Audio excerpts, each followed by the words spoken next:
Bueno, hola, buenas tardes. Buenas tardes a todos, gracias por venir a participar de esta actividad divulgativa organizada por el IDIVE de la UMH. Para mí es un doble placer estar hoy aquí, primero por estar también acompañado por dos brillantes y jóvenes investigadores que pasaré a presentar en un momento, y también porque hacía mucho tiempo que no hacíamos una ciencia con tapas en su formato auténtico, simultaneando el refrigerio con la charla, por las razones que todos ya conocemos de la pandemia y todas las restricciones que ha habido durante los últimos años. De hecho, la última ciencia con tapas normal, por así llamarla, fue en febrero de 2020, es decir, apenas 3 semanas antes de que se decretara el estado de alarma y ya no pudiésemos hacerla más. Hemos continuado con nuestra labor divulgativa, pero ha sido pues fundamentalmente en cosas online o con aforo restringido y por supuesto sin consumo de cosas durante el tiempo. Bueno, os voy a pasar ya a presentar a nuestros dos ponentes de hoy. El primero de ellos es el doctor Enrique Barrajón.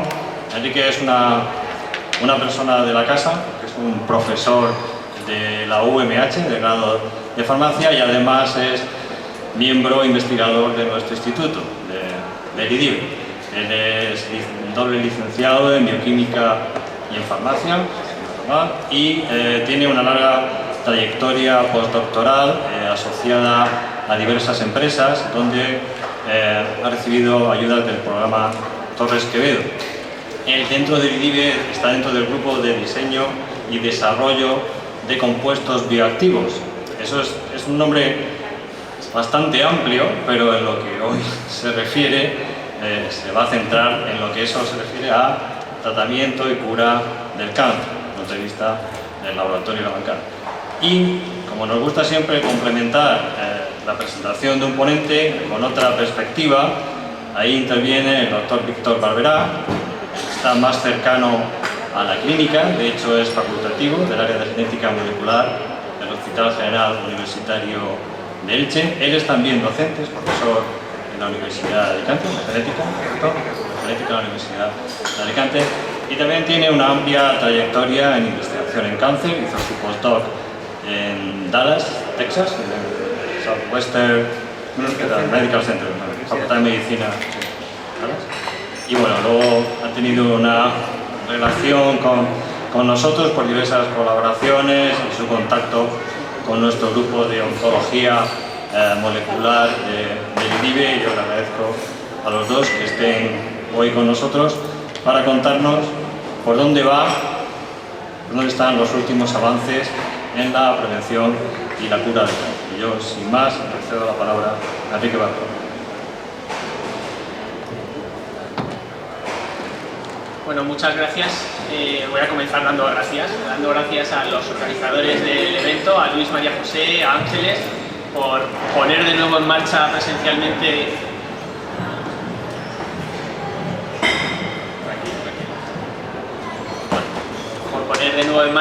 este Ciencia con Tapas que tanto nos gusta en el IDIVE, y por darme la oportunidad de estar hoy aquí, que para mí es toda una alegría y un privilegio poder estar aquí con todos vosotros. Lo que os voy a contar va a ser una pequeña pincelada de lo que hacemos en nuestro grupo. Nuestro grupo, como ha dicho Luis, es un grupo con un nombre un poco extenso, diseño y desarrollo de moléculas bioactivas, y lo que voy a contaros es la parte en la que trabajamos sobre nuevos medicamentos, nuevos principios activos para la lucha contra el cáncer, y nos vamos a centrar en nuestra línea de trabajos a partir de compuestos de origen marino. Titulamos la charla, como veis, Buscando nuevas soluciones en el mar. Y eso es un poco lo que voy a querer transmitir a lo largo de hoy. Voy a moverme un poquito. Bueno, para empezar, a mí siempre me gusta empezar poniendo las cosas en su correspondiente contexto, ¿vale? Y creo que para cuando se habla de una enfermedad siempre es bastante interesante conocer datos sobre ello. Y para ello os voy a pedir un poco de ayuda. Yo me gustaría saber cuántos de nosotros tiene en su entorno cercano algún familiar, amigo que ha tenido algún tipo de cáncer. Por favor. Yo creo que esta es una manera de ver la importancia y el impacto que tiene a día de hoy el tratamiento del cáncer en nuestra sociedad. Todos, en mayor medida, más cerca, más lejos, hemos tenido un caso muy cercano. Pero bueno, por poner otros números, quiero daros algo un poco más allá de los que estamos aquí. Según los datos que tengo del 2020, podemos ver que alrededor de... En ese año, el 2020, aparecieron 19 millones de casos nuevos en todo el mundo, de los cuales alrededor de 280.000. Yo me voy a hacer... ¿Puedo quitarlo? Yo lo siento, pero me muevo mucho, ¿vale? Y así, con el micrófono en la mano, puedo manejarme mejor. Perdón. Bueno, como os decía, 280.000 en España. Comparémoslo con el COVID. 495 millones, de los cuales 11,6 en España. 9, casi 10 millones de muertes en todo el mundo, 113.000 en España. Estamos hablando de unos números ingentes, grandísimos. Si nos centramos en el cáncer colorectal, que es el que me voy a centrar yo hoy más, porque es en el que hemos desarrollado la gran mayoría de nuestras investigaciones, tendremos que decir que es el tercero en prevalencia, en frecuencia, es el tercero más común en hombres y el segundo en mujeres. Y que además en nuestro país aparecen alrededor de unos 40.000 casos nuevos todos los años. Es decir, que es uno de los cánceres más comunes y más frecuentes, no ya solo en nuestro país, sino en todo el mundo. Por poner un dato que no sea meramente clínico, la Asociación Española contra el Cáncer estima que alrededor de 19.300 millones es el coste o sobrecoste que supone el cáncer en nuestro país, del cual aproximadamente un 40% lo soportan las familias. No estamos hablando solo de coste médico, coste farmacéutico, sanitario, sino todo ese otro sobrecoste que implica esta enfermedad. Si nos centramos en el cáncer colorectal, lo primero que, aunque es obvio que casi todos vosotros vais a saber, que es el cáncer que ocurre en el colon. El colon es nuestro intestino delgado, el cual lo podemos, aquí está destacado en rojo, y es un cáncer que puede aparecer en toda la extensión del intestino grueso, ¿vale? Como todos los cánceres, empieza a partir de una pequeña modificación en una célula que va creciendo, va invadiendo nuevos tejidos y es capaz en un determinado momento de poder llegar a invadir, extenderse y a través de vasos linfáticos y vasos sanguíneos llegar a otros sitios y provocar metástasis. ¿Vale? En ese sentido, el cáncer colorectal no se diferencia de cualquier otro de los que conocemos. Pero no tenemos un solo tipo de cáncer colorectal. Igual que no hay un solo tipo de cáncer, tampoco hay un solo tipo de cáncer colorectal. Y tenemos muchas variantes, cada una de ellas con sus peculiaridades que la hacen diferente y que requieren tratamientos distintos. Requieren cirugía en algunos casos y en otros requieren quimio. Quimio que puede ser lo que se denomina quimio general, quimio que se utiliza no solo en cáncer colorectal, sino en otros tratamientos de otros tipos de cánceres, o quimios más específica que utilizan, como os pongo ahí en la última línea, anticuerpos monoclonales o inhibidores selectivos de algunas moléculas que son específicas de ciertos tipos de cánceres. Pero bueno, a pesar de que hemos avanzado mucho, que llevamos muchos años investigando en el cáncer, que somos muchos los que trabajamos abordándolo desde muchos puntos de vista distintos, la batalla no la hemos ganado todavía. Seguimos sin conseguir los avances que todos queremos obtener. ¿Y por qué? ¿Por qué nos cuesta tanto si en prácticamente 3 años hemos casi combatido y vencido el coronavirus con todo lo que ha costado y todo lo que ha llevado detrás, pero que estamos en una situación en la cual, desde un punto de vista científico hablo, hemos casi vencido la pandemia? ¿Por qué no conseguimos con el cáncer? En primer lugar, porque como ya os he dicho, no estamos hablando de una única enfermedad. Hay muchos cánceres, muchos tipos de cáncer, y luego dentro de cada uno de ellos hay distintas variantes que lo hacen diferente y que requieren abordajes distintos. Y prácticamente cada persona es una persona distinta y requiere una personalización al detalle de sus tratamientos y un abordaje terapéutico que abarca desde el oncólogo al farmacéutico, al enfermero, que le da toda la cobertura y apoyo a ese paciente. Pero además, es que son nuestras propias células. Vencer a una enfermedad exógena, a un organismo infeccioso que es externo a nosotros, va a ser siempre mucho más sencillo que vencer a algo que ha sido formado por nuestras propias células y del cual nuestro propio sistema inmune le cuesta reconocer como algo frente a lo que luchar. ¿Y por qué no tenemos vacunas? Bueno, a ver, hay que decir que sí que hay alguna vacuna que funciona contra el cáncer. El virus del papiloma humano es el principal causante del cáncer de cuello de útero y a través de una vacuna se consigue prevenir el cáncer de cuello de útero con una grandísima efectividad. ¿Por qué no tenemos más vacunas? Bueno, pues vamos a seguir investigando y poco a poco el objetivo es que en algún momento podamos tener un arsenal de vacunas también en el cáncer, ¿por qué no? Y dicho esta pequeña primera introducción, yo me voy a ir ya al mar. El mar va a centrar un poco la charla de hoy porque va a ser el origen de toda nuestra investigación. ¿Y por qué hablamos del mar? Bueno, si hacemos así un análisis muy a lo bruto y dijéramos, ¿dónde tengo que buscar cosas nuevas? Pues, a ver, si el mar cubre el 70% de la superficie terrestre, no tiene que ser mal sitio para buscar, si es la mayoría de lo que tenemos.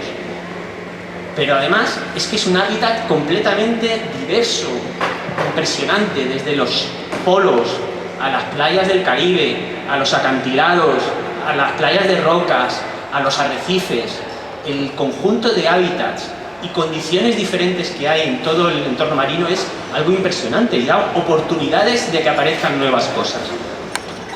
Se estima que contiene alrededor del 80% de las especies que existen en nuestro planeta, pero a pesar de ello solo conocemos el 40% de ellas, es decir, todavía nos queda mucho por descubrir en el mar. Y ante esta situación, a la cual podemos añadir que además de esta diversidad, resulta que existe una gran competencia por el espacio. Y pensemos un momento en un arrecife. Un arrecife es un entorno muy grande, pero a un coral no le da lo mismo estar aquí que estar un paso más allá. Porque la diferencia es que la corriente con los nutrientes pasa por allí o pasa por aquí. O la morena tiene su agujero en el sitio donde sabe que va a pasar el banco de peces para atacarles. Entonces, existe una competencia por el espacio muy grande, a la cual se añade que muchos de estos organismos marinos o son sésiles, es decir, que no se mueven, o que tienen movimientos muy lentos, con lo cual tienen que desarrollar otro mecanismo de defensa que no sea el escapar, que es el que tenemos los organismos del entorno terrestre. Si además de esa necesidad consiguen encontrar un producto o algo que les sirve para defenderse, cuando lo sueltan, resulta que lo sueltan en la mitad del océano, con lo cual la dilución que tiene ese producto es ingente y tiene que ser algo que funcione muy bien para que en el medio del mar tenga realmente una efectividad. Y todo ello lo que provoca es que haya aparecido una enorme diversidad de productos químicos con muchos tipos de moléculas distintas que permiten cumplir y cubrir todas esas deficiencias. Y ahora os voy a poner dos ejemplos de otros locos que se han ido a mirar cosas en el mar. No sé si conocéis a este señor. Los que sois estudiantes de ciencias deberíais conocerlos. Es Craig Venter.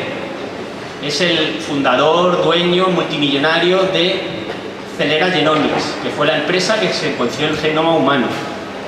Cuando acabaron el proyecto del genoma, el hombre decidió que había trabajado mucho y que iba a simultanear un poco el ocio con el trabajo.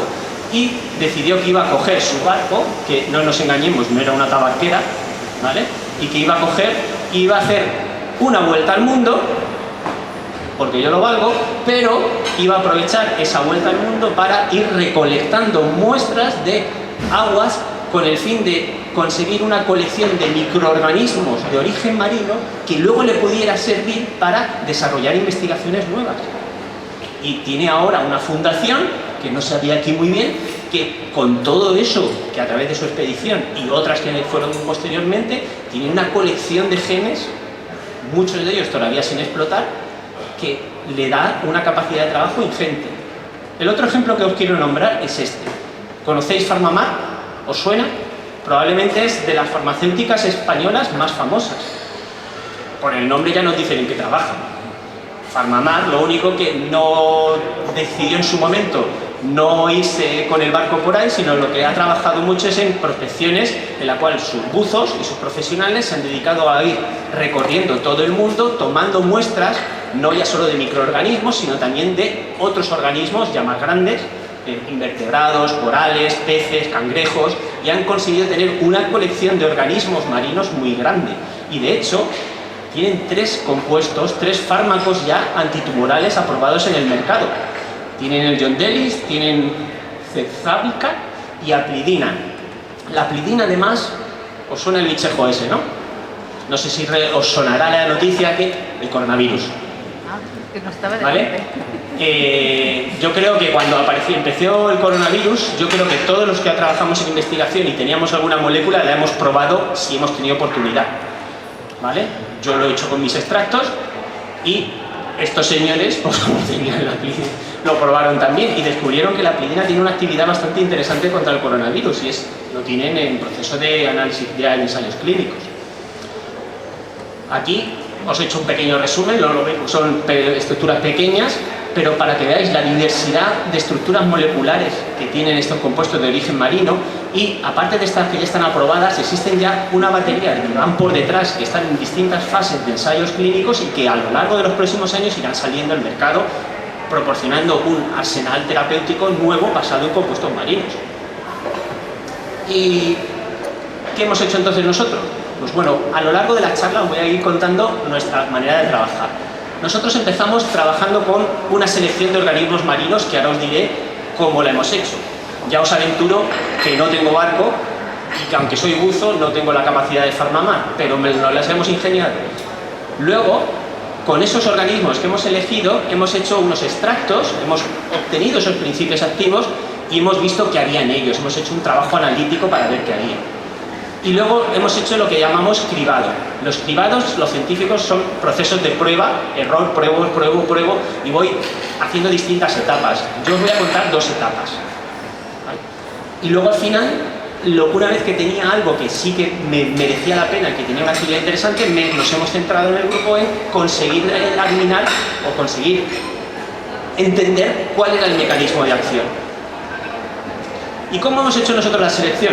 Bueno, como os decía, como no tengo barco, ni me podía ir a bucear, ojalá, ¿vale?, a buscar organismos, lo que hicimos fue trabajar con acuarios de experimentación.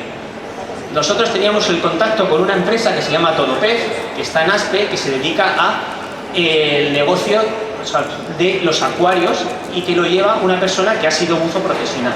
Pues junto con su conocimiento y el conocimiento de los miembros de nuestro equipo de investigación, elegimos una serie de organismos marinos que sospechábamos que podían hacer algo. Y cogimos, y en los acuarios de experimentación que tenía la empresa, lo que hicimos fue ponerlos juntos. Y lo que detectamos fue que, no sé si lo vais a poder ver, aquí tengo un organismo, un tipo de coral, y aquí otro tipo de coral. Vais a ver, si os fijáis aquí, aquí, aquí y aquí, le va saliendo un brazo, como una rama, pero esa rama que en principio empieza a crecer, como se va acercando al otro coral, el otro coral hace algo que mata esa rama que está creciendo. De esa manera, lo que veíamos es que había ciertos organismos que hacían algo a otros, y así fue como los elegimos. Fuimos probando distintas combinaciones y al final nos quedamos con estos 20 organismos que tenéis aquí, la foto, y que eran corales blandos, corales duros, anémonas, nudibranquios y oroturias. Son todos invertebrados marinos, de todos los colores, formas, y había feos y muy feos. No tuvimos la suerte de encontrar ninguno bonito, pero como lo que buscábamos era otra cosa, no nos preocupamos por ello. Y como dije en la anterior diapositiva, lo primero que hicimos fue cogerlos, hacer los extractos, es decir, purificar los compuestos que tenían y analizar qué había. Y ahí empezamos a hacer procesos de análisis basado en cromatografía de alta resolución, llegando a identificar entre 120 y 140 compuestos distintos, algunos por primera vez caracterizados en estos organismos, lo cual era algo prometedor. Una vez que ya teníamos esos extractos y sabíamos lo que había en ellos, empezamos a probar. Empezamos con el cribado que os he dicho antes. Y tenemos que tener en cuenta que cuando uno busca un producto que sea un buen antitumoral, tiene que tener idea de qué es una célula tumoral o qué hace una célula tumoral. Y yo creo que luego, Víctor, también lo vas a comentar tú. Si tuviéramos que definir 3 cosas que hace una célula tumoral, diríamos que prolifera mucho, que crece mucho y sin control, ¿no?, que es capaz de migrar, de moverse, y que una vez que mueve es capaz de invadir y provocar una metástasis. Digamos que serían, así a grosso modo, 3 características importantes. Entonces, ¿qué busco yo para hacer un nuevo antitumoral? Pues algo que, para empezar, frene esa proliferación, que frene el crecimiento, y así empezamos a medir todos esos extractos que habíamos obtenido, si reducían ese crecimiento y aquí no lo vais a ver, me tenéis que creer, probamos los 20 extractos en varias líneas celulares de cáncer de colon, que como os he dicho antes, que había distintos tipos de cáncer de colon, pues yo igual en el laboratorio tengo distintas células, líneas celulares que simulan los distintos tipos de cáncer de colon que hay en clínica. Y conseguimos ir viendo cuáles eran los que eran más efectivos. Y luego nos quedamos, de esas 20 especies, nos quedamos solo con 4, que eran las que mejor funcionaban. Y con esas otras 4 les preguntamos o buscamos las otras preguntas. Migra, consigo inhibir e impedir que dejen de moverse, consigo impedir que dejen de invadir, y para eso utilizamos este tipo de estructuras en el cual nosotros crecemos las células normalmente en frascos de cultivos, que son superficies planas. Pero en este ensayo lo que hicimos fue crecerlas en una especie como de moldes, en el cual depositábamos las células aquí, en esta parte de aquí, y si las células tenían la capacidad de invadir, atravesaban un pequeño poro que había y eran capaces de llegar a la capa de abajo.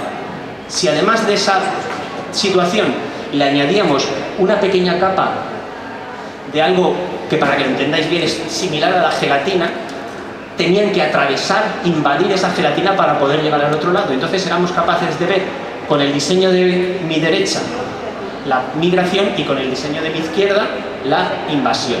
Y así lo que hicimos fue caracterizar y obtener curvas como la que tenéis aquí en la imagen, en la cual si las células eran capaces de mover, obteníamos una línea como esta gris que iba creciendo conforme las células se movían e invadían. Y sin embargo, cuando probábamos lo mismo en presencia de nuestros compuestos, ese crecimiento no se daba, las células no crecían.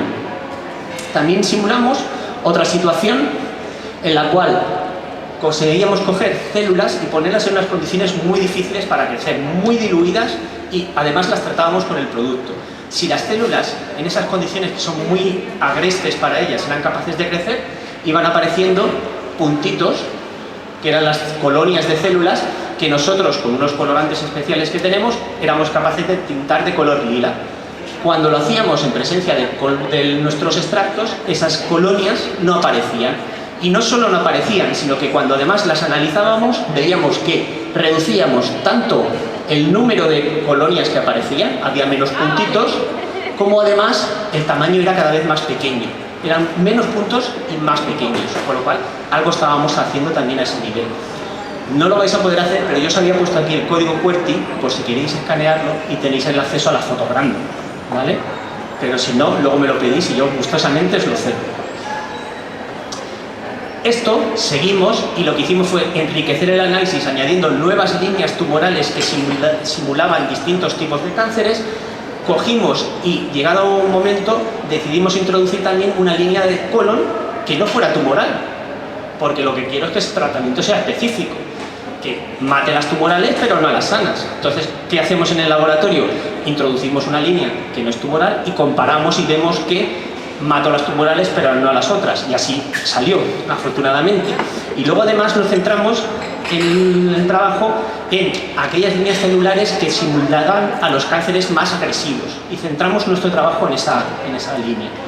Y de esta manera, de los 20 iniciales, nos quedamos en 4 y nos quedamos con 1.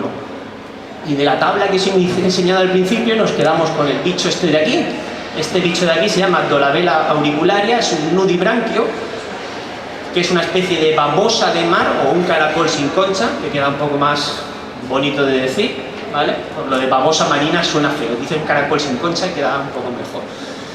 Y que se llama liebre de mar porque tiene unas antenas que parecen como un conejo, una liebre, ¿vale? Es pequeñito, no penséis que una liebre, que es como las de terrestres, es un tamaño como muy grande así, ¿vale? ¿Y qué hicimos con esto? Pues ya sabíamos que conseguíamos inhibir el crecimiento, pero queríamos saber cómo. Y detectamos que, para los que tenéis más bagaje científico, que el mecanismo era que provocábamos la apoptosis y una parada de ciclo que hacía que las células dejaran de proliferar. Para los que tenéis menos bagaje científico, que las matábamos y las dejábamos sin poder crecer, ¿vale? Nosotros los científicos les tenemos que poner nombre a las cosas y lo intentamos hacer así. Pero como ya sabíamos, llegados a este momento, sabíamos que las matábamos, queríamos saber cómo. el mecanismo. Y empezamos a estudiar otras cosas, como es el estrés oxidativo, el daño en el ADN, el daño en el potencial mitocondrial, y ver la expresión, o para entenderlo mejor, la cantidad que las células tumorales tenían de ciertas proteínas que eran claves para la proliferación, la invasión o el control del estrés oxidativo. Y os voy a enseñar solo un par de diapositivas de resultados. En esta lo que hicimos fue utilizar sondas fluorescentes, que son moléculas que dan a la imagen del microscopio un color determinado. Y elegimos dos colores. El azul, que es una sonda que marca el núcleo de las células y que me va a marcar todas indistintamente de cómo sean, y una sonda de color rojo que marcaba exclusivamente las células que tenían un nivel de estrés oxidativo en un órgano celular que se llama retículo endoplásmico, que es muy importante para el metabolismo de las células, y que cuando había un daño en ese retículo endoplásmico se ponía de color rojo. Entonces, ¿qué ocurría? Si yo cogía las células tumorales, que son estas de aquí, esta es una imagen que se hace en microscopio sin fluorescencia, es decir, lo que yo miro por el ocular del microscopio. Yo puedo conectar, apagar la luz normal, encender el láser y yo consigo ver esta imagen, que la veo a color. Veo todas las células en azul y veo que rojo hay muy poquito. Pero cuando ya añado mi extracto, sigo viendo las células en azul, pero fijaros cómo el rojo aparece, como un flash. Y cuando eso mismo lo hago en las células que no son tumorales, pero que son de colon, las células sanas, veo que ese flash, ese aumento del rojo en la parte de abajo no me aparece. Tengo una selectividad, estoy consiguiendo matar a las que quiero matar y dejar vivir a las que quiero dejar vivir. Y esas moléculas que os he dicho yo antes, que también analizábamos y que eran importantes para el control del estrés oxidativo o el metabolismo, lo que hacemos es conseguir purificar las proteínas de las células y mediante una serie de técnicas las conseguimos poner como conseguimos hacer una especie de foto, ¿vale? Estoy resumiendo mucho, pero para que lo entendáis bien, lo que conseguimos es ver cada una de estas bandas, manchitas, es una proteína que ha sido obtenida en unas condiciones distintas. Y yo puedo analizar múltiples proteínas de una tacada y ver qué está pasando con ellas y llegar a lo último que os quiero enseñar de resultados, que es este gráfico de aquí, y a ver si voy a ser capaz de explicarlo bien. A las células les pasa algo similar a lo que nos pasa a los humanos con el estrés. Todos tenemos un nivel de estrés mayor o menor. Las células, y en general todos los organismos vivos, tenemos un estrés oxidativo, porque el estrés oxidativo está íntimamente ligado a la vida. El metabolismo, nuestro propio metabolismo, implica que hay un estrés oxidativo. ¿Qué ocurre? Las células normales, igual que cualquier persona normal, tienen un nivel de estrés oxidativo. Pero en general, en condiciones normales, lo lleva bien. Yo tengo mi estrés, pero tengo mis mecanismos de estrés. Me voy a jugar al pádel, me salgo a correr, me voy con los amigos, me tomo 2 cervezas. A las células les pasa lo mismo. Una célula tumoral, como tiene una capacidad de proliferación muchísimo mayor, está todo el rato creciendo, todo el rato intentando invadir, entonces su nivel de estrés es como el típico amigo nervioso que tenemos, que no para, pues a la célula tumoral le pasa algo similar, entonces su nivel de estrés es mucho más alto. Entonces, fijaros, de arriba a abajo estamos poco estrés, mucho estrés. ¿Qué ocurre cuando yo a una célula normal le doy el extracto de mi liebre de mar? La estreso. Pero la célula normal es capaz de aguantar ese estrés y con sus mecanismos conseguir revertirlo y sobrevivir. Pero ¿qué ocurre con una célula tumoral que ya va a tope? Lo que hago es desbordarla, le doy la puntilla y ese estrés de más que yo le estoy proporcionando es lo que le pone en marcha una serie de mecanismos que acaban con la muerte. Y nosotros en todo este trabajo hemos visto que va por 3 vías principales. 3 vías que nacen del aumento del estrés oxidativo. Le ponemos en inglés ROS, de especies reactivas de oxígeno. ¿Vale? Y va por 3 líneas principales. Una es el daño en el retículo, ese orgánulo que os he dicho que era tan importante. Otra va por el daño de la mitocondria. Las mitocondrias son las centrales energéticas de la célula. Toca la mitocondria, toca el control energético y la célula se ve tremendamente dañada. Y tanto una ruta como la otra acaban en apoptosis, que es un mecanismo de muerte que se suele llamar, se llama suicidio celular. Es la propia célula la que decide morirse y como que se autodestruye. Pero además también hay un daño de ese estrés oxidativo sobre el ADN. Y ese ADN, la célula, cuando ve que tiene un daño, dice: uy, la cosa está malita, me quedo quieto, no crezco. Y aparece lo que os he puesto aquí, una parada en el ciclo celular. Y eso es, resumidas cuentas, hasta donde hemos llegado. ¿Dónde estamos ahora? Tenemos claro que es un mecanismo mediado por el estrés. Hemos conseguido, de esos 120, 140 compuestos que teníamos, hemos ido reduciendo y hemos localizado los que eran más interesantes, y lo que no hemos encontrado es que esa diversidad química que decía al principio que era muy buena, pues es muy buena para algunas cosas, pero cuando quieres comprar el compuesto no es tan buena, porque no lo tienen las empresas, no lo fabrican. Y de los 140, pues elegimos 13, pero de los 13 que elegimos solo hemos podido conseguir 9. Y de los 9 que hemos probado, nos hemos quedado 2, 3, pero diría que 2. El tercero casi que lo tenemos como en reserva, ¿no? Hemos visto también que funciona en otros tipos de cáncer. Hemos utilizado el cáncer de mama y hemos visto que no solo la liebre de mar, sino otros organismos marinos. En este caso es una holoturia, un pepino de mar, ¿vale? Que también funciona muy bien con el cáncer de mama. Y luego, esto no ha quedado en el laboratorio, ha sido fruto de 3 trabajos de investigación que han sido publicados. Hemos sacado una revisión, hemos tenido una tesis doctoral que se ha basado en estos resultados, 3 trabajos de fin de grado, pero no nos queremos quedar ahí y queremos ir más allá. Queremos ver que esos compuestos puros que hemos elegido, que son los que realmente van a poder llegar a ser un candidato para un fármaco, porque un extracto es muy difícil que llegue a ser algo realmente que a la farmacéutica les interese, pero el compuesto puro no. El compuesto puro es mucho más aprovechable a nivel industrial. Ya os puedo decir que eso ya lo hemos resuelto, y sí, funciona igual, aumenta el estrés oxidativo y daña esas 3 vías que hemos visto.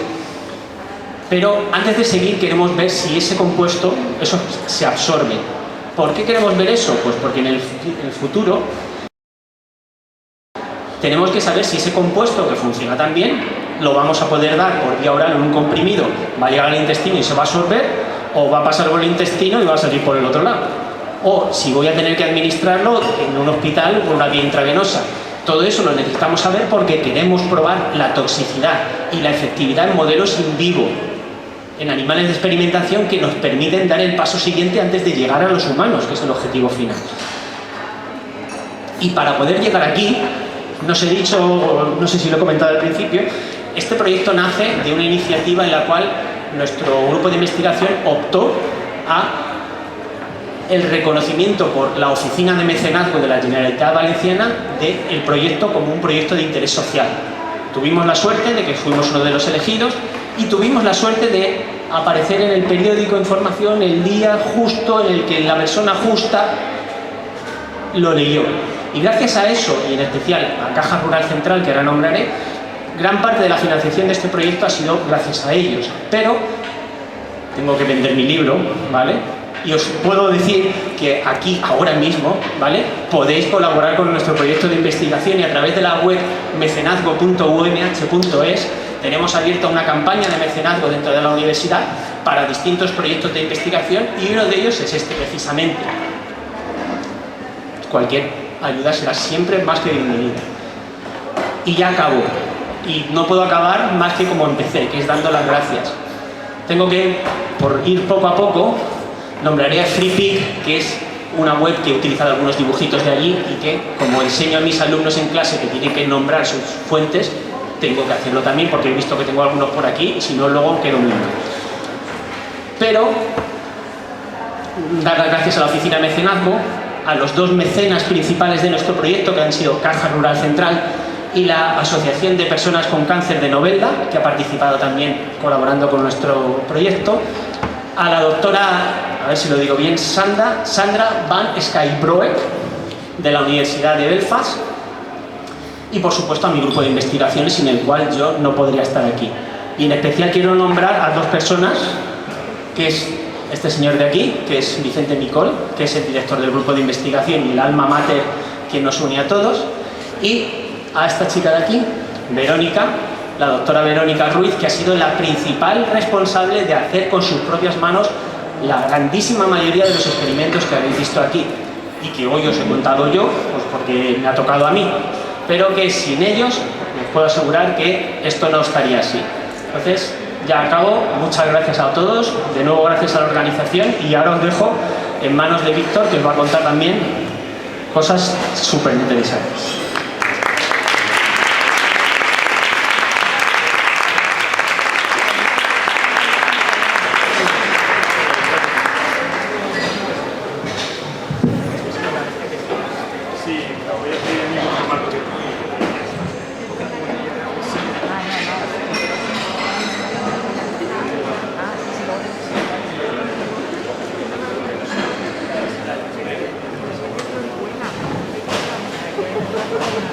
Bueno, buenas tardes.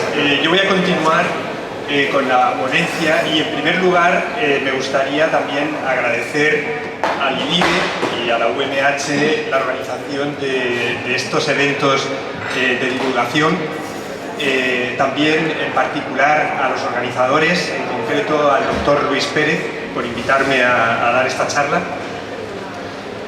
Y bueno, me alegra escuchar que hoy es la vuelta a la normalidad en este evento de la ciencia con tapas y bueno, pues ser partícipe de esta vuelta, ¿no? De que estemos todos juntos disfrutando de una actividad científica de divulgación.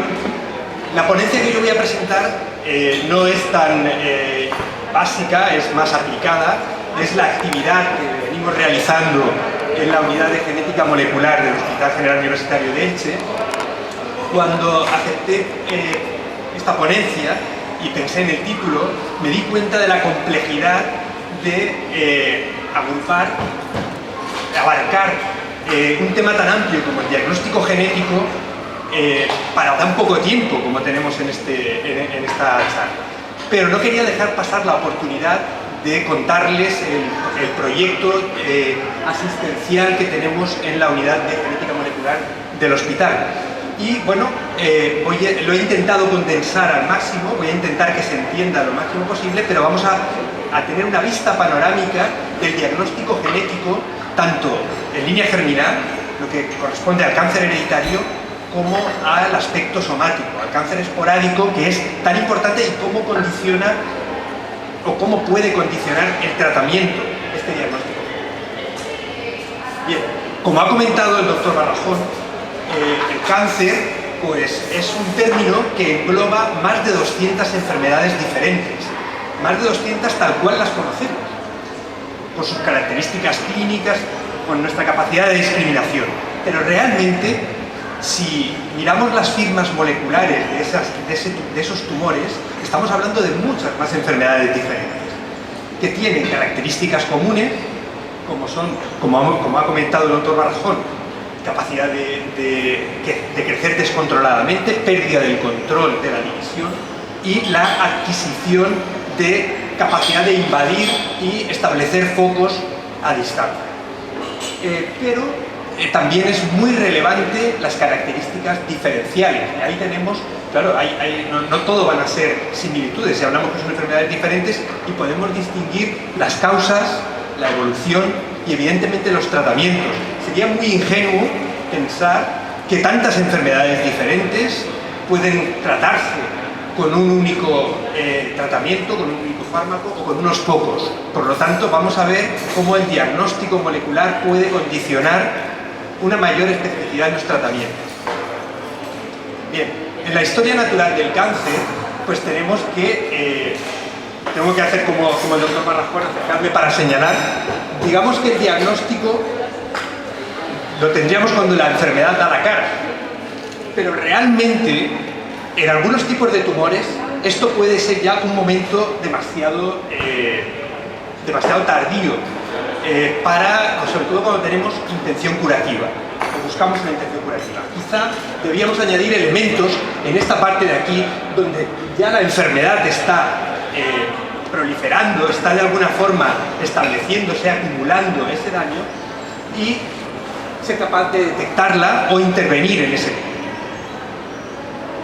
Bien, entre los factores por hablar de las causas, los factores causales del cáncer, pues tenemos evidentemente factores endógenos, son la mínima parte. Hablamos que los factores genéticos explicarían un 5 o un 10% de los tumores, como veremos más adelante, pero mayoritariamente van a ser factores exógenos, como por ejemplo exposición, algunos de ellos relacionados con los hábitos de vida, como son la exposición a carcinógenos, como el tabaco, pesticidas, la radiación solar, incluso algunas infecciones, como ha comentado también Enrique, ¿no? El virus del papiloma humano, para el cual se ha ensayado ya una vacuna, pues está relacionado con el cáncer de cuello de útero, la bacteria Helicobacter pylori con el cáncer de estómago, etc. Bien. ¿Por qué es importante identificar estos agentes causales? Pues porque nos permite añadir elementos en esta parte del esquema. Tenemos la prevención. Si conocemos esos elementos, esos agentes causales, podemos intentar evitar la exposición a ellos. También podemos activar o desarrollar programas de diagnóstico precoz, los cribados poblacionales, mamografías en mujeres a partir de una cierta edad, endoscopias en la población en general. Bien, todo esto son elementos que nos van a ayudar a anticiparnos, a mejorar en un diagnóstico en estadios donde la enfermedad puede tener, digamos, una capacidad de curación mayor. Bien, yo cuando hablo de cáncer lo defino como una enfermedad genética en la que generalmente no es hereditaria. Esto parece una contradicción, pero la explicación es porque esas capacidades que hemos mencionado al principio, que adquieren las células tumorales de proliferar descontroladamente, de invadir, son fruto de daño genético que ocurre en el ADN, en genes concretos que permiten la activación de oncogenes y activar genes supresores de tumores, e incluso adquirir capacidades como la vascularización para nutrirse del tumor y la capacidad de invasión. Bien, esta acumulación de alteraciones genéticas es lo que daría lugar a la aparición del cáncer. Bien, estos investigadores, Douglas Hanahan y Robert Weinberg, en la última década se han dedicado han, digamos, recopilado y revisado en varios artículos las capacidades que son responsables de, creo que voy a utilizar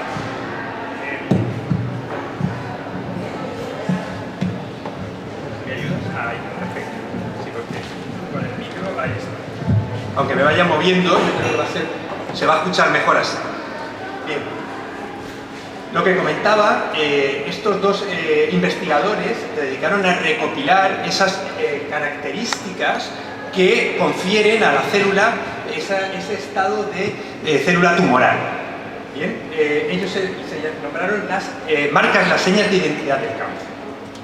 Bien, en esta diapositiva y en otra que viene a continuación voy a explicar la secuencia de eventos que ocurriría para la aparición de un tumor esporádico.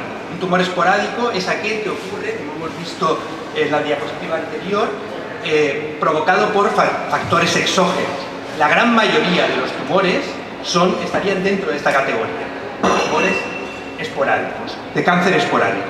Partimos de que no hay daño genético y ocurre durante la vida de la persona, en una misma célula, dos eventos de inactivación de un gen que es de los que se considera causales del cáncer. Los llamaríamos genes driver. Estas dos alteraciones genéticas acumuladas provocarían la inactivación de uno de estos genes y daría lugar a la aparición del tumor, al inicio del tumor. Bien. Este tipo de esquema, este tipo de tumores aparece en los pedigrees, en los árboles genealógicos como casos aislados, como vemos aquí. Bien. Pero hablamos de que, aunque la gran mayoría de los tumores son de naturaleza esporádica, es decir, que aparecen por alteraciones que ocurren durante la vida, daño genético que se acumula durante la vida de la persona, existe una pequeña proporción, entre un 5 y un 10%, que son debidos a alteraciones heredadas. Pero aunque nos parezca un porcentaje pequeño, no debemos de considerarlo despreciable, puesto que estamos hablando de que en poblaciones grandes serían miles de personas, un gran número de personas. También es muy relevante el cáncer hereditario porque nos permite añadir en este esquema un elemento más muy importante, la predicción. La predicción, puesto que sabemos que estas personas tienen un alto riesgo porque ya de base parten con una alteración genética sobre la que se van a acumular.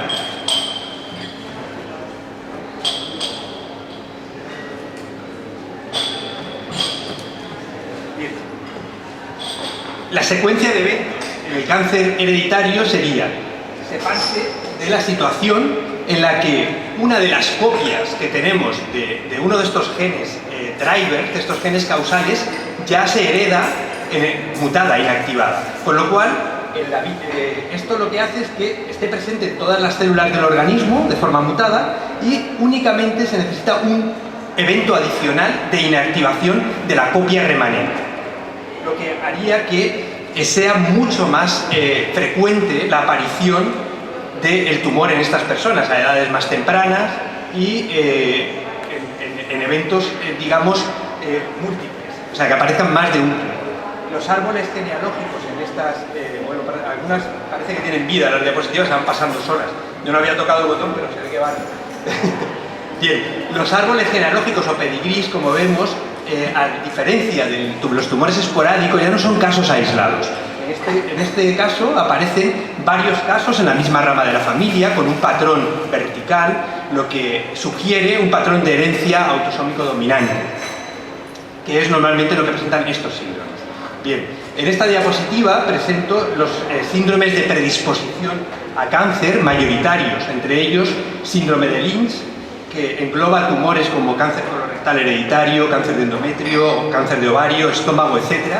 Luego el cáncer de mama y ovario hereditario es uno de los mayoritarios, así como la neurofibromatosis tipo 1 y otros en menor medida. Se conocen más, pero aquí simplemente he mostrado los más representativos. Y aquí la lista de los sospechosos habituales. Digamos que son los genes responsables de esos síndromes que estaban, los que se heredan, digamos, con una copia inactivada de base y durante la vida de la persona se produciría la segunda evento inactivador y la aparición de los tumores. Pero, ¿cuándo debemos de sospechar de que estamos ante un tumor o una familia con un riesgo de cáncer hereditario? Porque hemos dicho que mayoritariamente el tumor es una enfermedad, el cáncer es una enfermedad esporádica, pues en situaciones como las que vemos aquí, múltiples tumores primarios en una misma persona, cánceres raros o bilaterales o múltiples, diagnósticos a edad temprana, 2 o más casos cercanos en una familia por la misma rama, evidentemente una serie de características que no son las habituales, no son las que vemos. Lo normal es que no aparezcan más de un tumor en una persona o diagnósticos por debajo de los 40 años. En este tipo de situaciones eso es lo normal.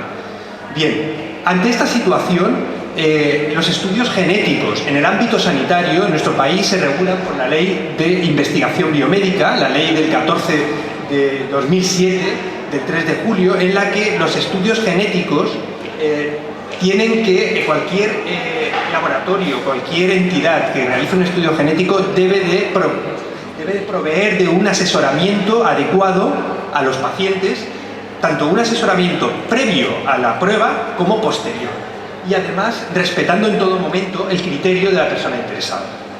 Bien, ante esta situación, nuestra comunidad, y dentro del marco del Plan Oncológico de la Comunidad Valenciana, instauró, promovió el programa de cáncer hereditario en el año 2005.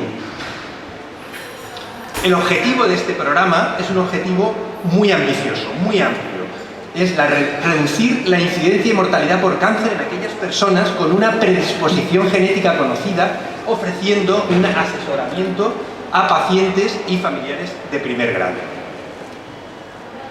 Bien, el programa lo que estableció en primer lugar fueron unas unidades clínicas de referencia, 5 en concreto, una en la provincia, en el Hospital Provincial de Castellón, que actúa como centro de referencia para todos los pacientes de la provincia de Castellón, una en el Hospital General de Elche, que actúa como referencia para la provincia de Alicante, y 3 en la provincia de Valencia, en el Hospital de la Fe, en el Clínico y en el INE. Y además 3 laboratorios que actúan como referencia para los estudios genéticos de toda la Comunidad Valenciana. Estos 3 laboratorios, 2 están en el Hospital de la Fe, Biología Molecular y la unidad de Genética, y la unidad de Genética Molecular del Hospital de Elche. Entre los 3 laboratorios se cubren todos los síndromes de predisposición a cáncer que realmente se conocen. Bien, en esta diapositiva lo que quiero mostrar es pues, una visión de cómo se realizan estos estudios en el laboratorio, muy superficialmente, para no meterme en detalle y no complicar esta charla. Tenemos fundamentalmente plataformas automatizadas. Requerimos capacidad de procesar muchas muestras de una forma simultánea y con gran volumen de análisis. Por un lado tenemos una parte de equipos que se dedican a la extracción de ADN, tanto de muestras de sangre como de tumor, de muestras de tejido tumoral fundamentalmente, así como equipos para el análisis de la calidad de ese material genético, y además una gama de secuenciadores de última generación. Por un lado, secuenciadores clásicos de Sanger, que es el gold estándar de secuenciación, y secuenciadores de alto rendimiento, secuenciadores masivos que nos permitirían el análisis tanto de paneles de genes como de mutaciones a nivel somático. Bien, sin entrar en más detalle, lo que obtenemos cuando analizamos muestras de pacientes para diagnosticar estas alteraciones genéticas serían pues, una serie de resultados de variantes, de mutaciones, nosotros les llamamos variantes, serían variantes patogénicas, las que quedarían en el lado de la izquierda, una mínima proporción, y serían causales y explicarían la enfermedad que estamos viendo en esa persona o en esas familias. Por otro lado, tendríamos mutaciones o variantes benignas, evidentemente no explican la enfermedad, y luego un cajón desastre intermedio, que es la gran incertidumbre que nos encontramos en el día a día, que son las variantes de efecto desconocido. Más del 90% de lo que encontramos cuando hacemos un estudio genético no tiene todavía no está bien catalogado, no sabemos realmente si es la causa de la enfermedad o no, y queda en sospecha permanente por si acaso se reclasifica y podemos ofrecer un asesoramiento diferente a esa familia o derivarlas a un cribado de alto riesgo. Para concluir con esta parte de la ponencia, me gustaría mostrar un par de ejemplos reales diagnosticados en nuestro laboratorio. Por un lado, paso a hablar de los casos clínicos. Tendríamos una familia que cumple criterios de síndrome de Lynch, el que hemos dicho que era uno de los mayoritarios, fundamentalmente cáncer colorectal, cáncer de endometrio. En este caso, en concreto, tendríamos 2 personas afectas de cáncer colorectal, una de ellas una mujer fallecida, que se le diagnosticó a los 42 años, descartaríamos el cáncer de próstata porque no forma parte de la constelación de tumores del síndrome de Lynch, y lo primero que tendríamos que hacer es seleccionar el probando o caso índice. El probando es la persona en la que vamos a iniciar el estudio genético de esa familia para identificar si existe una mutación germinal, en la línea germinal responsable de esa enfermedad. Aquí en este caso no tenemos otra opción que elegir al hijo de esta señora fallecida, porque evidentemente es un afecto vivo, que son las 2 características que debe de tener un probando para hacer un estudio genético. No podemos realizar un estudio genético sobre material de personas fallecidas, puesto que necesitamos ADN constitutivo. Por lo tanto, para que nos entendamos, de sangre. Y evidentemente, si buscamos una mutación causal, no vamos a estudiar a personas sanas. Podríamos entrar en debate de si deberíamos de hacer estudios en personas sanas en el contexto de una familia que tiene una predisposición hereditaria. en centros privados los hacen, pero evidentemente en el ámbito público y con poniendo el coste-beneficio sobre la mesa de lo que vamos a encontrar, evidentemente hay que maximizar la posibilidad de de tener éxito en ese estudio genético. Por tanto, seleccionaremos siempre una persona afecta viva. En este caso, este varón de 40, diagnosticado a los 40 años, de 3 neoplasias sincrónicas colorectales, algo que, como vemos, no es muy frecuente, 3 tumores simultáneos de colon. Es algo que sugiere altamente que esto, evidentemente, es algo que no es esporádico. Extraemos sangre a esa persona. A partir de la sangre, el ADN, le pasamos la secuenciación de un panel de 76 genes, que serían los que hacemos en nuestro programa de cáncer hereditario en los laboratorios de la Comunidad Valenciana. Para todos los síndromes pasamos el mismo panel, 76 genes, en el cual encontramos que esta persona, uno de los genes del síndrome de Lynch, MLH1, presentaba 2 variantes muy próximas en el mismo exón. Estas 2 variantes, cuando ampliamos la imagen del navegador genómico, vemos que corresponden a una timina y una citosina en posiciones. El siguiente paso que debemos de hacer es secuenciar mediante una técnica de secuenciación clásica, una secuenciación Sanger, para confirmar esta mutación. Y lo que vemos es que aparecen las 2 mutaciones. Una de ellas está clasificada en las bases de datos de Barson como una variante de efecto desconocido, algo que no es sorprendente con lo que hemos visto, puesto que la gran mayoría de las que encontramos son variantes de efecto desconocido, pero la segunda de las alteraciones es un cambio de T por C, y que está clasificada esa variante como patogénica en la base de datos de ClinVar, y por lo tanto explicaría la enfermedad en esa familia que hemos encontrado. ¿Cuál sería el siguiente paso? El siguiente paso sería ofrecer, evidentemente, durante todo este proceso se ha hecho un asesoramiento adecuado de esa familia. El siguiente paso, una vez identificada la alteración genética, es ofrecer el test genético a las personas sanas en esa familia, porque los portadores de mutación pueden estar en riesgo de desarrollar, si son portadores de la mutación, de desarrollar cáncer. Y en el caso de, una vez identificados los portadores de mutación, derivarlos a un programa de cribado de alto riesgo. Ya no serían colonoscopias a partir de una cierta edad, sino mucho más tempranas, mamografías, vigilancia ginecológica, etcétera. Toda una serie de eventos clínicos para tratar de diagnosticar, como veíamos, de una forma mucho más temprana y en lesiones benignas esa enfermedad. Bien, el segundo caso es una familia con mucha más carga genética, con mucha más carga de casos, mayoritariamente tumores colorectales en edades jóvenes, en torno a los 40 a los 50 años, algunos de ellos incluso en torno a la década de los 20 años.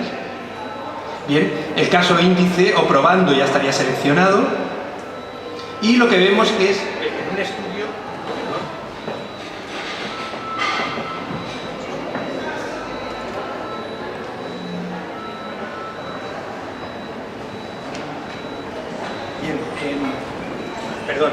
Bien, a continuación el siguiente paso sería un preestudio previo al estudio genético sobre la muestra tumoral de esa persona, en la que se analizaría la expresión mediante una técnica que se conoce como inmunohistoquímica, en la que veríamos si hay presencia o ausencia de las proteínas codificadas por los genes responsables de este síndrome. En este caso también sería una familia de síndrome de Lynch.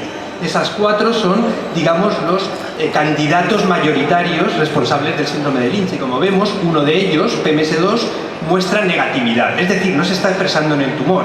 ¿Qué significa esto? Evidentemente, la pérdida de expresión puede deberse a alteraciones que hayan ocurrido de forma somática, ¿vale? O sea, no tiene por qué ser, pero el contexto de la familia sugiere que puede ser que una de las alteraciones venga por línea germinal y sea la responsable de que haya ese patrón de herencia de tantos casos a nivel familiar. Habría que verlo estudiando primero la línea germinal de uno de estas personas afectas. Procedemos de la misma forma: aislamiento, extracción de sangre, aislamiento de ácidos nucleicos, de ADN y secuenciación mediante un panel de genes. En este caso focalizaremos nuestro estudio en el gen PMS2, porque ya es vamos a mirarlo con lupa, porque es en el que buscamos o esperamos que pueda aparecer una mutación. ¿Qué ocurre? Encontramos una variante que es sinónima, es decir, no produce cambio de aminoácido, y en las bases de datos está clasificada como una variante benigna. Aquí no podemos detener el estudio como hemos hecho en el caso anterior, cuando encontrábamos una variante responsable, y continuamos el estudio. En la continuación nos lleva a un análisis de grandes reordenamientos génicos y observamos que una de las copias genómicas se pierde por una gran deleción. En este caso se han perdido la mitad del gen PMS2 en uno de los alelos, en una de las copias. Por tanto, esta sí que sería la alteración que explicaría en línea germinal ese patrón de herencia y tantos casos en esa familia. Evidentemente, el segundo evento mutacional, el alelo remanente, muta o se pierde durante la vida somática. Por eso aparece el tumor en algunas de estas personas. Bien, evidentemente se ofrece, como en el caso anterior, un estudio genético de portadores, un estudio a personas sanas para identificar portadores a riesgo y derivarlos a un cribado de alto riesgo. Bien, pero no todo en el cáncer hereditario tiene que versar en diagnosticar a las familias y derivarlas a programas de alto riesgo. Se puede también ofrecer algo más. Gracias al avance en las técnicas de reproducción asistida y al diagnóstico genético preimplantacional, el diagnóstico genético, una vez identificada la mutación en la línea germinal de una familia, se le puede ofrecer el tener descendencia libre de estas mutaciones. Para ello se haría un evento de una fecundación in vitro, un diagnóstico genético en los embriones en estadio muy temprano, y se seleccionarían aquellos embriones libres de la mutación que uno de ellos o varios se implantarían en la mujer para tener esa descendencia libre de la mutación. Bien, con esto concluyo el primer bloque. El siguiente es mucho más breve, pero no quería dejar pasar la oportunidad de contarles o de transmitirles la importancia del diagnóstico genético somático. Evidentemente el programa de cáncer hereditario, el programa de diagnóstico y cribado es muy importante, está ya muy establecido en nuestra comunidad y con un objetivo realmente, como hemos visto, muy ambicioso de reducir la mortalidad. En cambio, el diagnóstico genético somático está ahora mismo en plena ebullición, está en expansión. Y es lo que va a condicionar esto que hablamos de los tratamientos dirigidos o tratamientos específicos. Vamos a ver cómo se haría en unas 5 o 6 diapositivas. Todo esto nace en la última década con el proyecto de la creación del Atlas del Genoma del Cáncer. Un gran esfuerzo que permitió el análisis de una gran cohorte, más de 11.000 casos de distintos tipos de tumores, para hacernos una perspectiva muy amplia de todas las firmas moleculares, de todas esas alteraciones que ocurren en esos genes causales, drivers, que serían muy relevantes para la aparición del cáncer. Además de esa gran cohorte, luego se ha ampliado a otras. Se tuvo en cuenta múltiples plataformas. Por un lado, no solo la genómica, no solo las alteraciones en el ADN, sino también la transcriptómica, es decir, las moléculas que se estaban expresando, y también el análisis de la metilación, es decir, el silenciamiento que tienen esos genes. Con toda esa información integrada se pudo determinar, hacernos un mapa de las principales firmas moleculares de los tumores. El siguiente paso para construir esta historia sería el diseño de terapias dirigidas, algo que el doctor Barrajón ha explicado cómo investigan en el laboratorio. En este caso, aprovechando las capacidades que habían descrito Hanahan y Weinberg, que han revisado y tal, sería el diseño de fármacos que inhiben específicamente algunas de estas capacidades, como la capacidad de proliferación libre de estímulos de crecimiento, de la neovascularización, inhibidores de la angiogénesis, incluso inhibidores de estas moléculas que producen inestabilidad genómica que permiten la acumulación de tantas mutaciones. Bien, combinadas estos dos factores, tanto el uso de pruebas diagnósticas moleculares con esas terapias dirigidas, nos llevan a lo que se conoce actualmente como la medicina de precisión o el nuevo paradigma en el tratamiento del cáncer. Consiste en que podemos diagnosticar, podemos ofrecer a los distintos pacientes una secuenciación a gran escala de su tumor para determinar esas alteraciones que son muy relevantes en su tumor y ver si alguna de ellas tiene un tratamiento dirigido, lo que nos permitiría un tratamiento mucho más específico de esos tumores. Voy a contar un par de ejemplos. En este caso sería el fármaco Vemurafenib, que es un inhibidor de una molécula que es el BRAF, un transductor de señal de la célula que cuando sufre la mutación V600E, es una mutación que cambia un aminoácido valina por un aminoácido que es glutámico en la posición 600, esa molécula que está integrada en una red de transducción de señal de proliferación queda constitutivamente activa. Es como cuando activamos un interruptor y no se desactiva, queda permanentemente activado diciéndole a la célula que tiene que estar dividiéndose continuamente. Bien, el Vemurafenib es un fármaco que bloquearía esa vía que ha quedado permanentemente activa por esa alteración genética.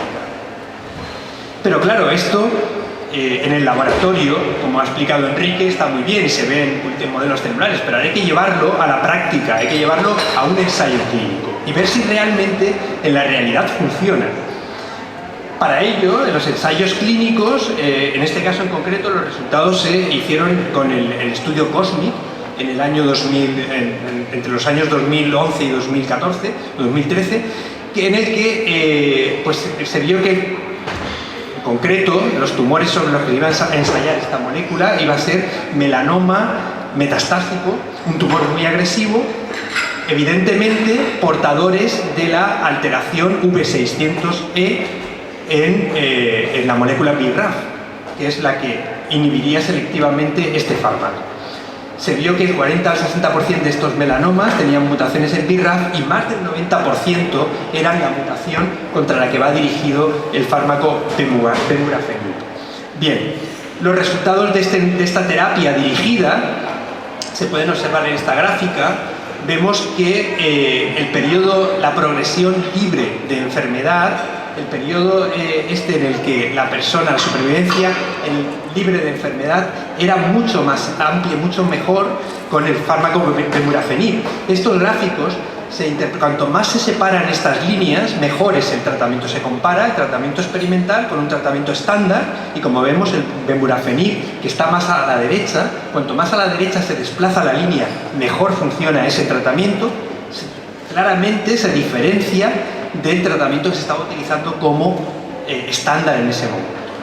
Y evidentemente cuando se ensaya contra la supervivencia global de estos pacientes también hay una diferencia significativa y funciona mejor el fármaco dirigido, es decir, estamos tirando a la diana de una vía que sabemos que está activa y que es la responsable de ese tumor.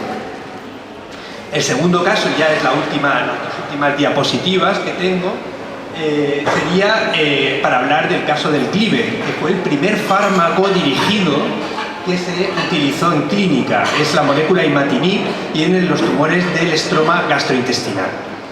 Esta molécula es un inhibidor de receptores tirosinquinasa, son unos receptores celulares también implicados en la transducción de la señal de proliferación. Estas dos moléculas, c-KIT y PDGFRA, son receptores de membrana que cuando reciben señales de proliferación la transducen al interior de la célula para que ésta se divida, llegue al núcleo y la célula sea capaz de dividirse, Cuando se producen mutaciones en esos exones que se señalan con flechas, estas moléculas quedan con el interruptor permanentemente activo, es decir, en ausencia del agente, el estímulo que debería de inducir la proliferación, la molécula está continuamente mandándole señales a la célula de que tiene que dividirse. Bien, pues el Gleevec lo que haría sería bloquear estas dos moléculas, y en este caso el diagnóstico genético nos lleva un paso más allá, porque dependiendo de dónde se produzca la alteración, en qué exón de cada uno de esos dos genes, nos permite saber o administrar la dosis adecuada de imatinib para esa mutación en concreto. Con lo cual es un paso mucho más allá, es decir, el estudio genético no solo nos está diciendo qué molécula tenemos que utilizar, sino incluso qué dosis debe de darse en función de la alteración que estamos viendo. Y bueno, con esto concluyo mi ponencia y bueno, les presento una imagen del Hospital de Elche que se ve allí al fondo, y quiero no dejar pasar la oportunidad de decir que Enrique me ha comentado, ¿no?, que esa es la imagen que él ve todos los días. Que cuando se ha metido en mi balcón a hacer una foto, sin decírmelo. Esta imagen está tomada probablemente desde tu barrio. No, de mi barrio no. Desde tu casa. De mi casa, de mi casa o de la puerta de al lado, porque es justo, ahí solo hay un edificio que es el mío. Vaya, pues ya sabes que alguien la tomó desde tu casa directamente. Bien, con esto concluyo la ponencia y nada, muchas gracias por su atención.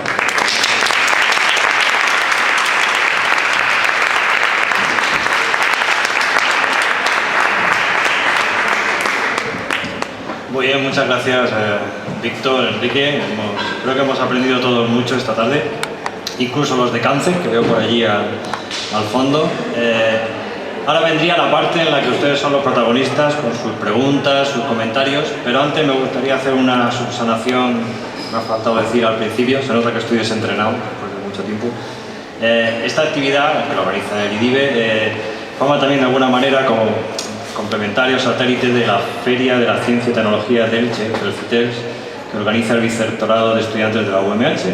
Y es el Vicerrectorado de Estudiantes de la UMH el que sufraga los gastos de refrigerio y el tentempié que hemos disfrutado durante la charla. Así que, como decía el doctor Enrique Barrajón, que hay que agradecer a las organizaciones, pues hay que.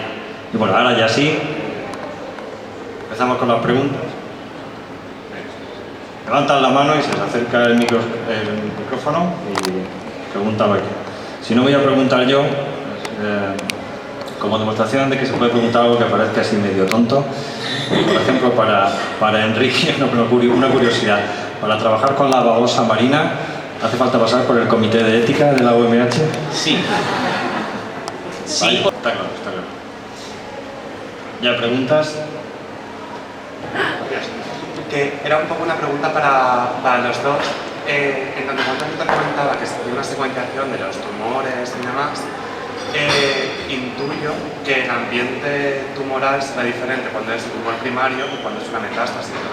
Si tienes un tumor en la punta del pie y se va el bazo, pues intuyo que el ambiente tumoral cambiará.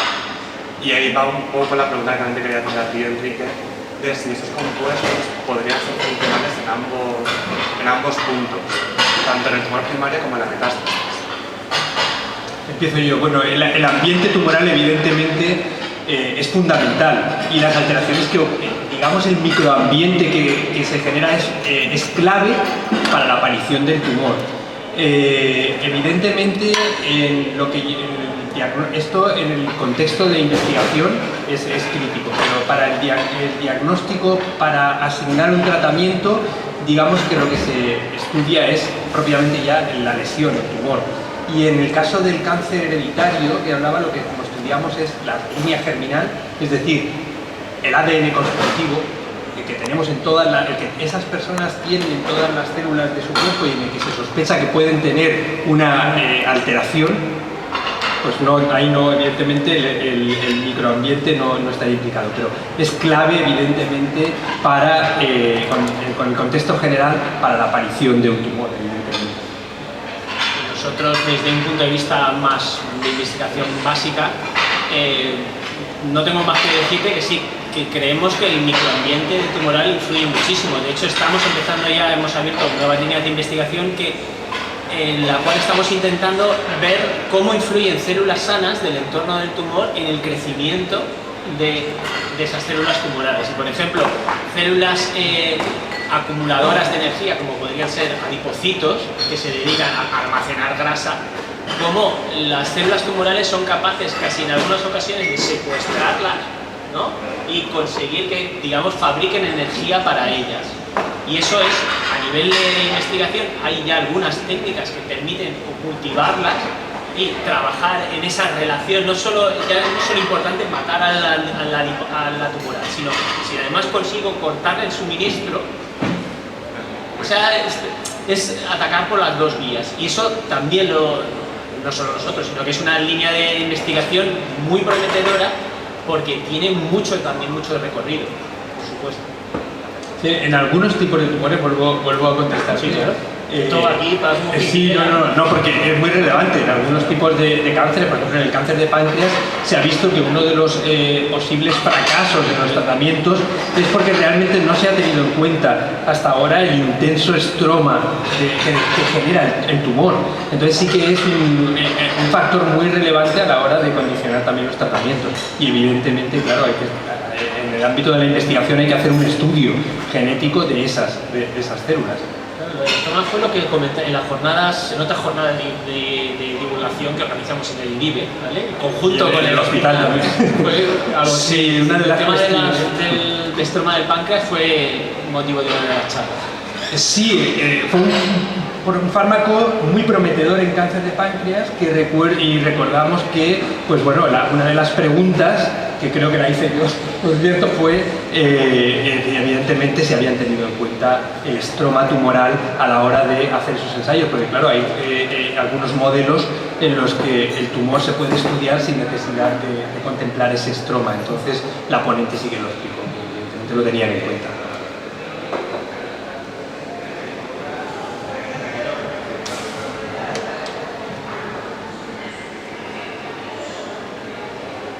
Camino tiene pregunta.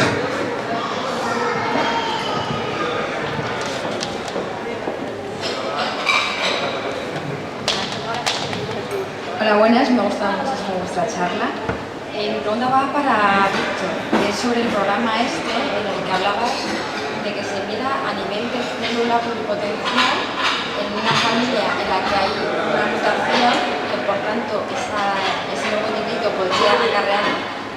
¿Cómo está el tema de la regulación ética en este sentido? ¿Se puede hacer selección de embriones para que el nuevo bebé no tenga ese tipo de mutación? Porque ahí estamos un poco... Vale, sí, es una pregunta muy relevante, muy pertinente en este caso. Evidentemente podemos caer en pensar que se está haciendo eugenesia, ¿no? Es lo que tal. Todos estos casos que entran dentro de lo que es el diagnóstico genético preimplantacional, yo no soy experto en ello, nosotros no lo hacemos en el laboratorio, esto se hace en laboratorios muy especializados porque además son unos test específicos sobre una blastómera o dos, o sea que realmente, y con una alta tasa de error y que tiene mucho riesgo, hay que hacerlo de una forma muy específica. Todos estos casos pasaban por una comisión nacional y se estudiaban individualmente. Los criterios para que tuvieran el visto bueno para hacer selección de embriones, o sea, diagnóstico genético preimplantacional, requería que fuera una enfermedad grave, sin tratamiento, y que provocara la muerte.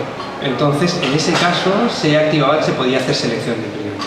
Claro, pero el cáncer entiendo que todavía no estaría dentro de estas categorías. El cáncer no es una enfermedad que produzca muerte en todos los casos, pero sí que es una enfermedad que tiene letalidad. Hay tratamiento, pero no es efectivo en el 100% de los casos. Entiendo yo, lo que sí, no te puedo dar más detalles, que actualmente todas estas alteraciones, tanto en genes BRCA como en genes de tal, normalmente pasan la Comisión Nacional de Diagnóstico Genético Preimplantacional. Es el máximo detalle que te puedo dar. Muchas gracias. De hecho, la noticia que has visto que es real, o sea que realmente se había hecho selección de embriones con gen BRCA1.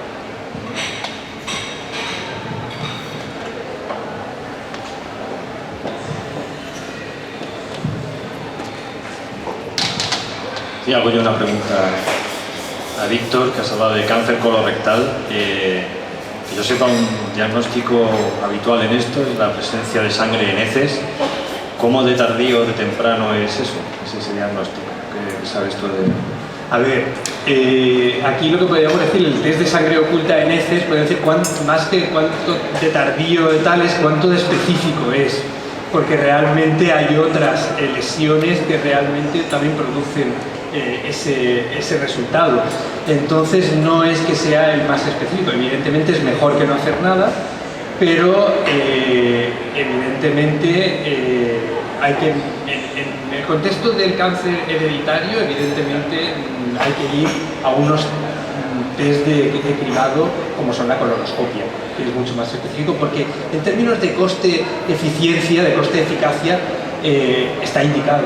Y no me refiero a que sean económicas, solamente al aspecto económico, sino también a que realmente muchas veces a ciertas pruebas no se hacen antes porque realmente suponen un riesgo también en personas sanas. Son pruebas muy invasivas, la colonoscopia tiene riesgos de perforación, etc. Pero en el caso de las familias con alto riesgo de cáncer, de un síndrome de predisposición hereditaria a cáncer, estaría justificado porque estamos hablando de unos riesgos en torno al 80% de desarrollar cáncer a lo largo de la vida. En la población general, pues evidentemente el test de sangre oculta en heces es mejor que nada, aunque yo creo que iremos viendo que se sustituye por otros más específicos en adelante. Y por conectar un poco ambas charlas, ¿conoces de algún tratamiento en clínica que sea de Farmamar o de algo venido del mar? Porque ha dicho el doctor Enrique Barrajón que hay algún fármaco aprobado. Los que Farmamar los tiene aprobados. El Aplidin, John Dalis es el que más suena, el Aplidin también está aprobado.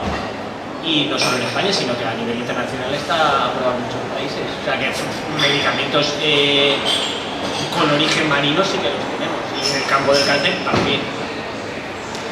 Sí, en concreto te puedo contestar yo también porque me interesé cuando Aplidin salió que tenía realmente efecto antiviral en plena pandemia, de ver realmente si era un fármaco que estaba en ensayo clínico en este momento o estaba ya indicado en alguna neoplasia, porque esto, claro, eliminaría barreras en los ensayos clínicos y evidentemente no tiene indicación el Aplidin, salvo en Australia, creo en Australia, en neoplasias, en mieloma sí que estaba indicado, pero en ensayo clínico sí que se había utilizado y evidentemente se ha utilizado en clínica. El Aplidin es el que conozco yo. Con lo del SARS que hubo mucho de reposicionamiento de fármacos, como el Remdesivir y tal, que claro, con eso encanaban tiempo porque ya estaban aprobados para otra cosa y si además servía para la COVID. Claro. Muy bien. ¿Alguna pregunta más? ¿Alguna cosa? Desde la ignorancia absoluta, estos principios que al final se detectan en el animal, ¿no? El nudibranquio y tal, se llegan a sintetizar para hacerlos industrialmente. Sí, porque nosotros lo hemos podido comprar. Eso implica que ahí se pueden hacer mediante síntesis química. ¿Qué ocurre? Que no todos los compuestos son fáciles de obtener químicamente. Por ejemplo, Farmamar tuvo, no recuerdo con cuál de ellos empezaban a obtenerlo a partir, también era de otro invertebrado marino, y les suponía unos costes elevadísimos. Tenían que cultivar el organismo y les suponía mucho coste hasta que decidieron apostar por intentar obtenerlo químicamente. Les costó, pero lo consiguieron. O sea, igual que nosotros avanzamos por la parte más celular, los químicos avanzan por su parte y son capaces de sintetizar moléculas muy complejas. Y es lo que al final, a la hora de poner un nuevo producto en marcha, hay que pagar lo que te cuesta, no solo las vidas que salvan, porque los costes, no solo de lo que te cuesta, sino lo que luego vas a tener que pagar por utilizarlo. Entonces, poder obtenerlo mediante síntesis química es algo maravilloso. Esto se puede porque los que hemos elegido los hemos podido comprar. Costará más o menos, pero sí que estos al menos sí que los hicimos un poco con esa intención. Por suerte para los organismos también, ¿no? Porque Sí, para la babosa sí, esta, sí. si no estarían... No, hay bichos, hablemos de bichos en general, pero desde cuando empezó el taxol, que talaron árboles, o sea, hasta que se dieron cuenta que lo podían hacer mediante síntesis química, la cantidad de tejos que cortaron fue eso. Y el tejo no era el productor, ¿no? Era un hongo que crecía en la corteza del tejo. Era un daño colateral. Ahora, otra cosa, hay algunos animales que se utilizan, por ejemplo, para probar algunos medicamentos, es necesario hacer una prueba de una cosa que se llama pirógenos, que son unos componentes que aparecen y que de por sí provocan un aumento de la temperatura corporal, fiebre, ¿vale? Entonces, una de las pruebas que se hacía antiguamente era con la hemolinfa del cangrejo herradura. El cangrejo herradura, si luego lo buscáis, es probablemente, si te dibuja el cangrejo más feo, probablemente dibujarías ese, pero tiene su derecho también. El caso es que el cangrejo luego no, o sea, se conseguía extraer la hemolinfa y el cangrejo seguía bien. Pero con el tiempo se ha visto que la población del cangrejo se ha reducido porque ese estrés al que se sometía durante la extracción hacía que luego fueran menos fértiles y la población del cangrejo herradura, por muy feo que sea, ha disminuido sustancialmente eso. Ahora ya hay otros métodos que han salvado eso y ahora los cangrejos viven más felices. Pero eso pasa con muchas plantas que han sido un boom porque en principio se ha obtenido en la planta, en el organismo o en el microorganismo. Los microorganismos, como los podemos cultivar en laboratorio, es más sencillo, pero con las plantas y animales, al final lo más sostenible es conseguir obtener la parasíntesis química, por supuesto. La síntesis química salva a estos organismos, ¿no? El estrés del cangrejo herradura. Bueno, si no en el mar también hay algas, se puede intentar por ahí, ¿no? ¿Algún comentario, alguna pregunta más? ¿No? Bien, bueno, pues nada, se queda para cerrar el acto, agradecerles a todos ustedes que hayan venido hoy a acompañarnos y sobre todo a los dos ponentes, Víctor y Enrique, por sus charlas y por el esfuerzo que han hecho de intentar hacerlo sencillo, algo que como vemos no es nada sencillo, pero creo que todos hemos aprendido mucho esta tarde y nosotros nada, no creo que nos dé tiempo a organizar otra Ciencia con Tapas antes de verano, porque aquí vienen fiestas en Alicante eso, pero si no, en septiembre estaremos de vuelta y esperemos traer otro tema interesante. Muchas gracias y buenas tardes.